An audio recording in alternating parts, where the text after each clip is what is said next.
அஜித் ஃபேனை நான் அதை விரும்பலையா? எனக்கு தெரியும் எங்க தலை ரசிகர்கள் அவர் எந்த விஷயத்துக்குமே அவர் யூஸ் பண்ணது கிடையாது. அவர் அப்பயே கலைச்சு காமிக்கிறேன். ஆனா விஜய் என்ற ஒரு நபர் தன்னை வளர்த்து விட்டாங்க, தான் கட்ட விட்டுக்கு பாலாபிஷம் பண்ணாங்க. அதே மாதிரி விஜய் தன்னுடைய பணத்தில இருந்து தனக்கு வர வருவாயிலிருந்து தன்னுடைய ரசிகர் மன்றத்துக்கு பல கோடி ரூபாய் கொடுத்துக்கிட்டே இருந்தார்ல, அதுவும் மக்கள் சேவை தானே.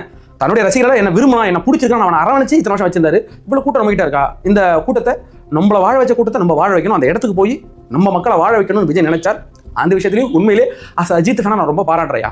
எந்த இடத்துலையும் ஒரு இடத்துல கூட விஜய் தன்னோட ரசிகரை இன்சல்ட் பண்ணாரு அப்படின்னு ஒரே ஒரு ஃபுட்டேஜ் மட்டும் அனுப்பிடுங்களேன். நான் அஜித் ஃபேன் தான், எனக்கு தெரியும். எங்காலும் எங்களே திட்டுவாப்ல, எங்களுக்கு எங்களே பிடிக்காது. பிஹேவியர் செல் போனாலும் மானவே போதான்னு எனக்கு திட்டி விட்டாப்ல. எங்க பசங்க பண்றது அப்படிப்பட்ட பண்ணாங்கன்னு வச்சுங்களேன்.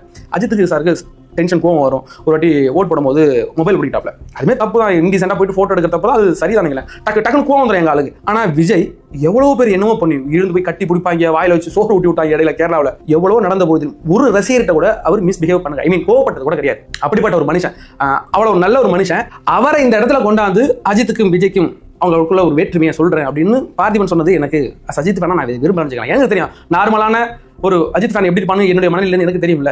இதுல நீ அஜித்தை வச்செல்லாம் விஜய் காலி நினைக்காத. ஏன்னு கேட்டா மொத்த சினிமா இண்டஸ்ட்ரி இன்னைக்கு விஜய் பக்கம் திரும்பிட்டு இருக்காங்களே விஜய்க்கு எதிராக. சினிமாவில இருந்து ஒரே ஒரு ஆதரவு குரல், பெரிய குரல்னா யாரு? எங்க தலைதான் கொடுத்தாப்ல.